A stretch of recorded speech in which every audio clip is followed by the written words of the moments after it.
ನಮಸ್ಕಾರ ಎಲ್ಲರಿಗೂ. ನಾವು ಈ ಹಿಂದಿನ ವಿಡಿಯೋದಲ್ಲಿ ಆರ್ಟಿಕಲ್ 33 ಬಗ್ಗೆ ಚರ್ಚೆ ಮಾಡಿದ್ವಿ. ಏನಪ್ಪಾ ಅಂತಂದ್ರೆ ಪಾರ್ಲಿಮೆಂಟಿಗಿರೋ ಪವರ್ ಬಗ್ಗೆ. ಯಾವ ಪವರ್ ಅಂತ ಕೇಳಿದ್ರೆ ಆರ್ಮ್ಡ್ ಫೋರ್ಸ್ಗಳ ಹಕ್ಕುಗಳನ್ನ ಎಷ್ಟರ ಮಟ್ಟಿಗೆ ನಾವು ಕಡಿತಗೊಳಿಸಬಹುದು, ರಿಸ್ಟ್ರಿಕ್ಟ್ ಮಾಡಬಹುದು ಅನ್ನೋದರ ಬಗ್ಗೆ ಆರ್ಟಿಕಲ್ 33 ಹೇಳ್ತೈತಿ. ಅದನ್ನ ನಾವು ನಿನ್ನೆ ಚರ್ಚೆ ಮಾಡಿವಿ. ಇವತ್ತಿನ ಚರ್ಚೆಯ ವಿಷಯ ಯಾವ್ದಪ್ಪ ಅಂತಂದ್ರೆ ಆರ್ಟಿಕಲ್ 34. ಏನು ನಿನ್ನೆ ಆರ್ಮ್ಡ್ ಫೋರ್ಸಸ್ಗಳಿಗೆ ಎಷ್ಟರ ಮಟ್ಟಿಗೆ ನಾವು ಹಕ್ಕುಗಳನ್ನ ಕಡಿತ ಮಾಡಬಹುದು ಅನ್ನೋದನ್ನ ತಿಳ್ಕೊಂಡ್ವಿ. ಇವತ್ತು ಆರ್ಮ್ಡ್ ಫೋರ್ಸ್ಗಳು ಮಾಡಿರ್ತಕ್ಕಂಥ ಕೆಲಸವನ್ನ, ಯಾವುದೇ ಕೆಲಸ ಇರಬಹುದು, ಆ ಕೆಲಸವನ್ನ ಇಂಡೆಮಿನಿಫೈ ಮಾಡೋದು, ರಕ್ಷಣೆ ಮಾಡೋದು, ಅದ್ರ ಬಗ್ಗೆ ಆರ್ಟಿಕಲ್ 34 ಹೇಳ್ತೈತಿ. ಯಾವಾಗ ರಕ್ಷಣೆ ಮಾಡೋದು ಅಂತಂದ್ರೆ ಮಾರ್ಷಿಯಲ್ ಕಾನೂನುಗಳನ್ನ ಜಾರಿ ಮಾಡಿದಾಗ, ಮಾರ್ಷಿಯಲ್ ಲಾಸ್ ಅನ್ನ ಎನ್ಫೋರ್ಸ್ ಮಾಡಿದ್ರು ಅಂತಂದ್ರೆ ಆವಾಗ ಈ ಅಧಿಕಾರಿಗಳು ತೆಗೆದುಕೊಂಡಿರ್ತಕ್ಕಂಥ ಕ್ರಮಗಳನ್ನ ಇಂಡೆಮಿನಿಫೈ, ರಕ್ಷಣೆ ಮಾಡೋದು. ಇಂಡೆಮಿನಿಫೈ ಅಂದ್ರೆ ರಕ್ಷಣೆ ಮಾಡೋದು, ಪ್ರೊಟೆಕ್ಟ್ ಮಾಡೋದು. ಹೌದಾ? ನೀವು ಶಾಂತಿ ಮತ್ತು ಸುವ್ಯವಸ್ಥೆಯನ್ನ ಕಾಪಾಡುವ ಸಲುವಾಗಿ ಯಾವುದೇ ಕ್ರಮವನ್ನ ತೆಗೆದುಕೊಂಡಿದ್ರೆ ಆ ಕ್ರಮವನ್ನ ನಾವು ರಕ್ಷಣೆ ಮಾಡ್ತೀವಿ ಅಂತೇಳಿ ಸಂಸತ್ತು ಹೇಳ್ತೈತಿ. ಆ ಅಧಿಕಾರವನ್ನ ಯಾರು ಕೊಡ್ತಾರೋ ಅಂತಂದ್ರೆ ಆರ್ಟಿಕಲ್ 34 ಕೊಡ್ತೈತಿ. ಯಾರಿಗೆ? ಸಂಸತ್ತಿಗೆ. ನೆನಪಿರಬೇಕು. ಇಲ್ಲಿ ಹೇಳ್ತಾರೆ ರಿಸ್ಟ್ರಿಕ್ಷನ್ ಆನ್ ರೈಟ್ಸ್, ಹಕ್ಕುಗಳನ್ನ ಪ್ರತಿಬಂಧಿಸ್ತೈತಿ. ಯಾವ ಹಕ್ಕುಗಳನ್ನ? ಕನ್ಫರ್ಡ್ ಬೈ ದಿ ಪಾರ್ಟ್ 3 ಅಂತ. ಈ ಯಾವ ಮೂಲಭೂತ ಹಕ್ಕುಗಳನ್ನ ಭಾಗ 3 ಕೊಟ್ಟಿರ್ತೈತೋ ಆ ಹಕ್ಕುಗಳನ್ನ ರಿಸ್ಟ್ರಿಕ್ಟ್ ಮಾಡ್ತೀವಿ, ಪ್ರತಿಬಂಧಿಸ್ತೀವಿ. ಎಲ್ಲಿ, ಯಾವಾಗ ಅಂತ ಕೇಳಿದ್ರೆ martial laws is enforce in area ಅಂತ. ಯಾವ ಜಾಗದಲ್ಲಿ ಮಾರ್ಷಿಯಲ್ ಕಾನೂನುಗಳು ಜಾರಿಯಲ್ಲಿವೆಯೋ, ಮಾರ್ಷಿಯಲ್ ಕಾನೂನು ಅಂದ್ರೆ ಮಿಲಿಟರಿ ಆಡಳಿತ ಅಂದಂಗೆ ಒಂದ್ ರೀತಿ. ಇದನ್ನ ಎಲ್ಲಿ ಡಿಫೈನ್ ಮಾಡಿಲ್ಲ. ಮತ್ತೆ what is the meaning of the martial loss ಅಂತ ಹೇಳಿ ಎಲ್ಲಿ ಡಿಫೈನ್ ಮಾಡಿಲ್ಲ. ಸಂವಿಧಾನದಾಗಂತೂ ಇದ್ರ ಡೆಫಿನಿಷನ್ ಇಲ್ಲ. ಫಸ್ಟ್ ಇದು ನೆನಪಿರಬೇಕು. There is no definition in constitution about the martial law ಅಂತ. ಮಾರ್ಷಿಯಲ್ ಕಾನೂನಿನ ಡೆಫಿನಿಷನ್ ಸಂವಿಧಾನದೊಳಗೆ ಸಿಗೋದಿಲ್ಲ. ಆದ್ರೆ ಬರೀತಾರೆ martial laws in enforce in area ಅಂತೇಳಿ ಬರೀತಾರೆ. ಯಾವ ಜಾಗದಲ್ಲಿ ಮಾರ್ಷಿಯಲ್ ಕಾನೂನುಗಳು ಜಾರಿಯಲ್ಲಿರ್ತಾವೋ ಆ ಜಾಗದಲ್ಲಿನ ಮೂಲಭೂತ ಹಕ್ಕುಗಳನ್ನ ರಿಸ್ಟ್ರಿಕ್ಟ್ ಮಾಡ್ತೀವಿ, ಪ್ರತಿಬಂಧಿಸ್ತೀವಿ ಅಂತೇಳಿ ಆರ್ಟಿಕಲ್ 34 ಹೇಳ್ತೈತಿ. ಈ ಅಧಿಕಾರವನ್ನ ಸಂಸತ್ತಿಗೆ ಕೊಟ್ಟಿರ್ತೈತಿ. ಅದು ಏನಂತೇಳಿ ಡೀಟೇಲ್ ಆಗಿ ಚರ್ಚೆ ಮಾಡೋಣ. ಆರ್ಟಿಕಲ್ 33 ಶಬ್ದಶಃ ಅರ್ಥ ಏನಂತೇಳಿ ನೋಡೋದಾದ್ರೆ ಇಲ್ಲಿ ಬರೀತಾರೆ notwithstanding anything in the foregoing provisions of this part. ಅಂದ್ರ ಭಾಗ 3 ಪಾರ್ಟ್ ಅಂತಂದ್ರೆ ಇಲ್ಲಿ ಬರೆಯೋದು ಯಾವ ಪಾರ್ಟ್ ಅಂತಂದ್ರೆ ಪಾರ್ಟ್ ನಂಬರ್ 3 ಅಂತ. ಹೌದಾ? ಈ ಪಾರ್ಟ್ ನಂಬರ್ 3 ಅಲ್ಲಿ ಈಗಾಗಲೇ ಹೇಳಿರ್ತಕ್ಕಂಥ ಹಿಂದಿನ ಫಾರ್ಗೋಯಿಂಗ್ ಪ್ರೊವಿಷನ್ಸ್, ಹಿಂದಿನ ಪ್ರೊವಿಷನ್ಗಳಲ್ಲಿ ಯಾವುದು ತಡೆ ಮಾಡುವುದಿಲ್ಲ. ಯಾವುದಕ್ಕ ಅಂತಂದ್ರೆ parliament may by law indemnify any person in service of the union or of a state or any other person in respect of any act done by him in connection with maintenance or restoration of order in area within the territory of India where martial law is in force or validate any sentence passed by. ಹಿಂಗಂತಂದ್ರ martial ಕಾನೂನು ಜಾರಿಯಲ್ಲಿರ್ತಕ್ಕಂಥ ಸ್ಥಳದಲ್ಲಿ ಅದರಲ್ಲಿ martial officers ಯಾರಾದ್ರೂ ಯಾವುದೇ ಕ್ರಮವನ್ನ ತೆಗೆದುಕೊಂಡಾಗ ಆ ಕ್ರಮವನ್ನ ಇಂಡೆಮಿನಿಫೈ ಮಾಡಕ್ಕೆ, ಇಂಡೆಮಿನಿಫೈ ಮೀನ್ಸ್ ರಕ್ಷಣೆಯನ್ನ ಕೊಡೋದಕ್ಕೆ ಏನ್ ಮಾಡ್ತಾರೆ? ಶಾಂತಿ ಮತ್ತು ಸುವ್ಯವಸ್ಥೆಯನ್ನ ಕಾಪಾಡಲು ಮಾರ್ಷಿಯಲ್ ಕಾನೂನನ್ನ ಜಾರಿ ಮಾಡಿರ್ತೀವಿ. ಆ ಮಾರ್ಷಿಯಲ್ ಕಾನೂನಿನ ಅಡಿಯಲ್ಲಿ ಯಾವುದೇ ಆಫೀಸರ್ಸ್ ಯಾವುದೇ ಕ್ರಮವನ್ನ ತೆಗೆದುಕೊಂಡಾಗ ಅದನ್ನ ನಾವು ರಕ್ಷಣೆ ಮಾಡ್ತೀವಿ ಅಂಥೇಳಿ ಪಾರ್ಲಿಮೆಂಟ್ಗೆ ಅಧಿಕಾರ ಕೊಡ್ತೈತಿ. ಯಾವುದು? ಆರ್ಟಿಕಲ್ 34. ಯಾವ ಕ್ರಮಗಳ ವಿರುದ್ಧ ಅಂತಂದ್ರೆ ಪನಿಷ್ಮೆಂಟ್ ಇನ್ಫ್ಲಿಕ್ಟೆಡ್ ಅಂತ ಬರೆದು ಇಲ್ಲಿ ಬರೀತಾರೆ. ಫಾರ್ಫಿಚರ್ ಆಫ್ ಆರ್ಡರ್, ಮುಟ್ಟುಗೋಲು ಹಾಕೊಂಡಿದ್ರೆ ಅದನ್ನು ಕೂಡ, ಅಥವಾ ಮತ್ತೇನಾದ್ರೂ ಪನಿಷ್ಮೆಂಟ್ ಕೊಟ್ಟಿದ್ರು ಅಂತಂದ್ರೆ ಅದನ್ನು ಕೂಡ ಇಂಡೆಮಿನಿಫೈ ಮಾಡ್ತೀವಿ. Or other act done under martial law in such area. Martial ಕಾನೂನಿನ ಅಡಿಯಲ್ಲಿ ಯಾವುದೇ ಶಿಕ್ಷೆಯನ್ನು ಕೊಟ್ಟಿದ್ರು ಅದನ್ನ ನಾವು ಏನಂತೆ ಕನ್ಸಿಡರ್ ಮಾಡ್ತೀವಿ? ಇಂಡೆಮಿನಿಫೈ ಮಾಡಕ ಅದು ಸೂಕ್ತವಾಗಿರ್ತಿ ಅಂತ ಹೇಳಿ ನಾವು ಕನ್ಸಿಡರ್ ಮಾಡ್ತೀವಿ ಅಂತೇಳಿ.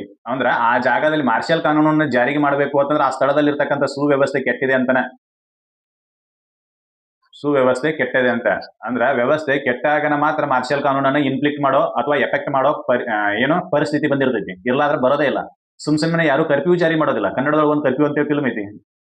ಇದ್ರದ್ದು ಯಾರಾದ್ರೂ ಡಿಟೇಲ್ ಆಗಿ ನೋಡ್ಬೇಕಾಗಿತ್ತಂದ್ರ ಆ ಫಿಲ್ಮ್ ಅನ್ನ ನೋಡ್ರಿ. ಕರ್ಫ್ಯೂ ಅಂತಕ್ಕಂಥ ಫಿಲ್ಮ್ ಬಹಳ ದಿನದ ಹಿಂದ್ಗಡೆ ಇರ್ತಕ್ಕಂಥ ಫಿಲ್ಮ್ ಅದು. ಅಲ್ಲಿ ಯಾವ ಆಫೀಸರ್ ಯಾವುದೇ ಕ್ರಮ ತಗೊಂಡ್ರು ಕೇಳುವಂಗಿಲ್ಲ. ಈಗ ನಾವು ಮೊನ್ನೆ ನೋಡಿದ್ವಿ. ಯಾವುದು?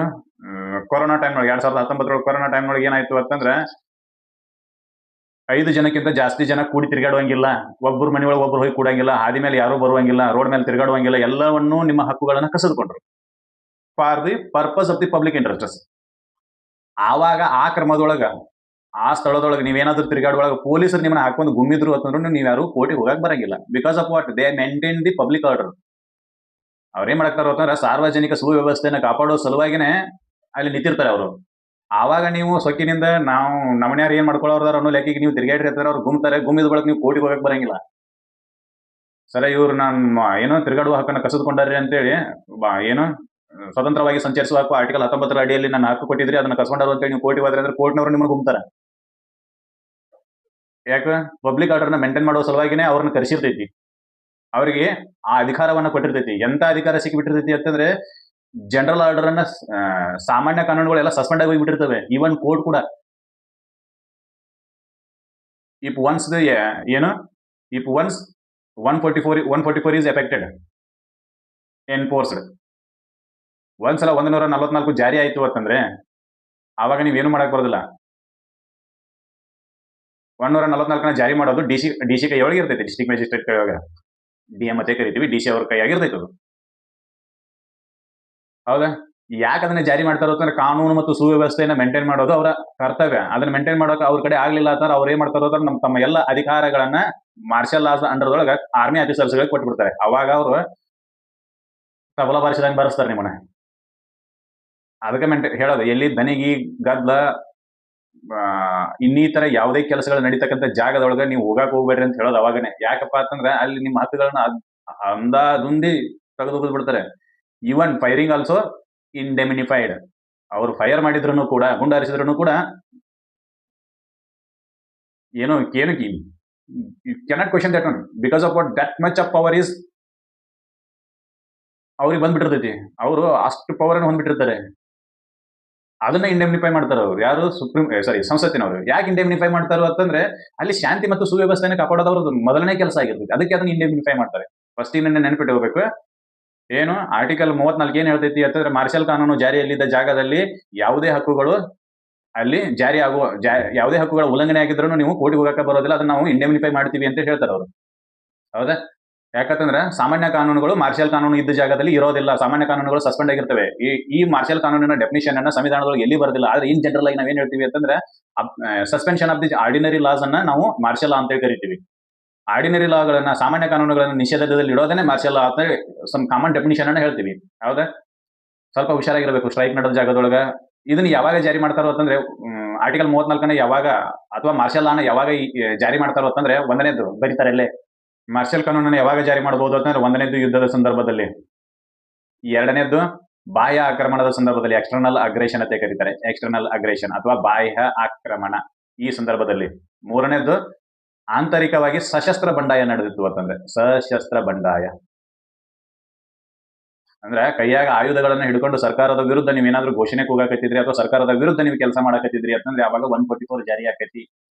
ಕರ್ಫ್ಯೂ ಅಂತ ಕರಿತೀವಿ ಇದನ್ನ ಕನ್ನಡ ಒಳಗೆ. 144 ಜಾರಿ ಆಕೈತಿ. ಈ 144 ಜಾರಿ ಆದಾಗ ಎಲ್ಲ ಹಕ್ಕುಗಳು ಕೂಡ ದಿಕ್ಕು ದಿವಾಳಿಯಾಗಿ ಹೋಗ್ಬಿಡ್ತವೆ. ಆವಾಗ ಅವರು ಕಂಡಲ್ಲಿ ಗುಂಡಕ್ಕಿರೋನು ನೀವು ಕೇಳುವಂಗಿಲ್ಲ, ಕರ್ಕೊಂತಂದು ತಬಲಾ ಬಾರಿಸಿದಂಗೆ ಬಾರಿಸಿದ್ರೂ ಕೇಳಂಗಿಲ್ಲ. ಯಾಕಂತಂದ್ರೆ that much of power they have if once the 144 article is enforced. 144 CRPC ಇದು ನೆನಪಿನಲ್ಲಿ ಇರಬೇಕು. ಹೌದಾ? ಯಾಕ ದನಿಗೆ ಮಾಡಿದ ಜಾಗದಲ್ಲಿ ಹೋಗಬಾರ್ದು, ಯಾಕೆ ಹೋಗಬಾರ್ದು ಅಂತ ಇದೇ ಕಾರಣಗಳಿಂದ. ಯಾಕಂತಂದ್ರೆ ಕಾನ್ಸ್ಟಿಟ್ಯೂಷನ್ ಆ ರೀತಿ ಪವರ್ ಅನ್ನ ಕೊಟ್ಬಿಟ್ಟಿರ್ತೈತಿ. ನೀವು ಏನಾದ್ರೂ ಸ್ಟ್ರೈಕ್ ಮಾಡೋರಿದ್ರಿ ಅಂತಂದ್ರೆ ಸ್ಟ್ರೈಕ್ ಹೆಂಗಿರ್ಬೇಕು ಅಂತಂದ್ರೆ ಪ್ರತಿಭಟನೆ ಹೆಂಗಿರ್ಬೇಕು, ಸ್ಟ್ರೈಕಿಂಗ್ ಪರ್ಮಿಷನ್ ಇಲ್ಲ.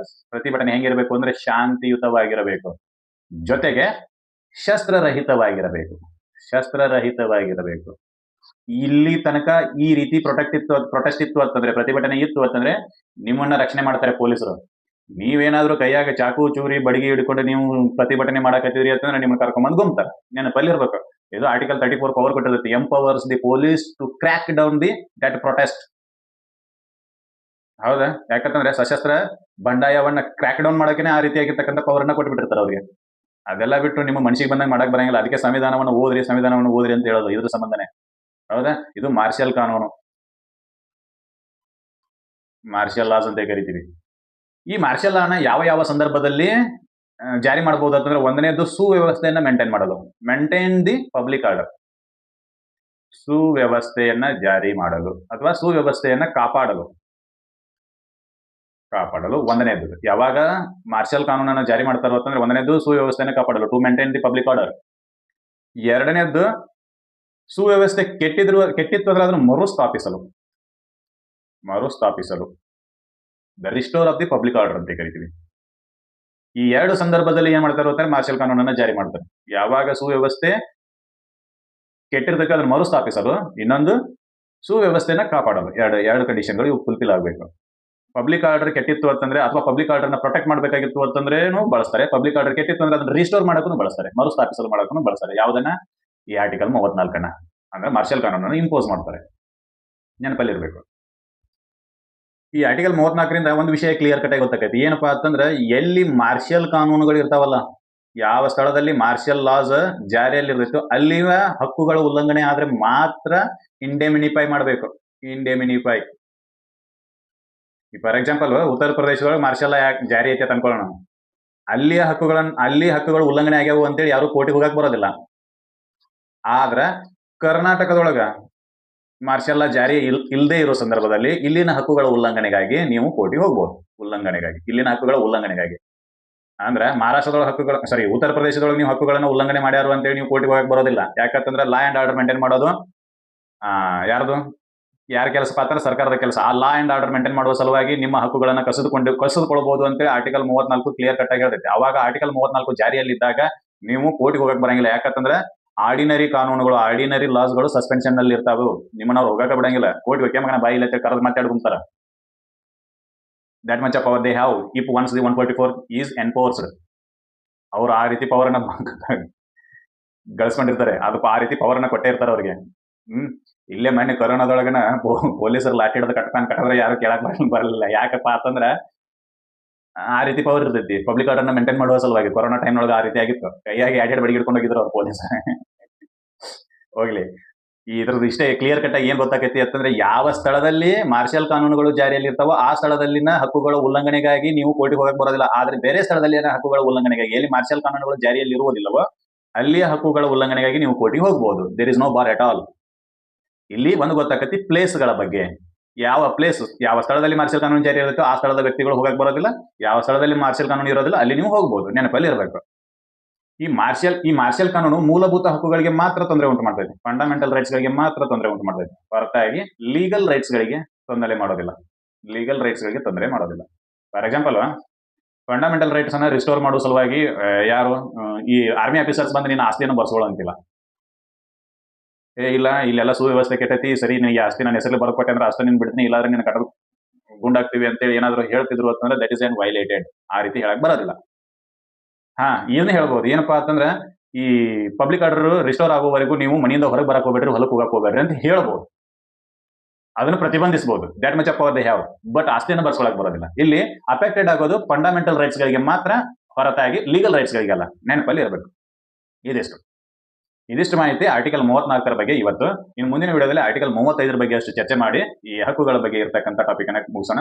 ಇದರಲ್ಲಿ ನೀಡಿರ್ತಕ್ಕಂಥ ಮಾಹಿತಿ ನಿಮಗೆಲ್ಲರಿಗೂ ಇಷ್ಟ ಆಗಿದೆ ಅಂತ ನಾನು ಅನ್ಕೊಂತೀನಿ. ಇಷ್ಟ ಆಗಿದ್ರೆ ಈ ಮಾಹಿತಿಯನ್ನು ಎಲ್ಲರಿಗೂ ಸರ್ಕ್ಯುಲೇಟ್ ಮಾಡ್ರಿ. ನಮ್ಮ ವಿಡಿಯೋನ ಎಲ್ಲರಿಗೂ ಸರ್ಕ್ಯುಲೇಟ್ ಮಾಡ್ರಿ. ಚಾನಲ್ ಅನ್ನ ಸಬ್ಸ್ಕ್ರೈಬ್ ಮಾಡ್ರಿ, ಹಾಗೆ ಕಮೆಂಟ್ ಮಾಡ್ರಿ ಮತ್ತು ಲೈಕ್ ಮಾಡ್ರಿ ಅಂತ ಹೇಳ್ತಾ ಮುಂದಿನ ವಿಡಿಯೋದಲ್ಲಿ ಮತ್ತೆ ಭೇಟಿಯಾಗೋಣ. ಅಲ್ಲಿವರೆಗೂ ಧನ್ಯವಾದಗಳು.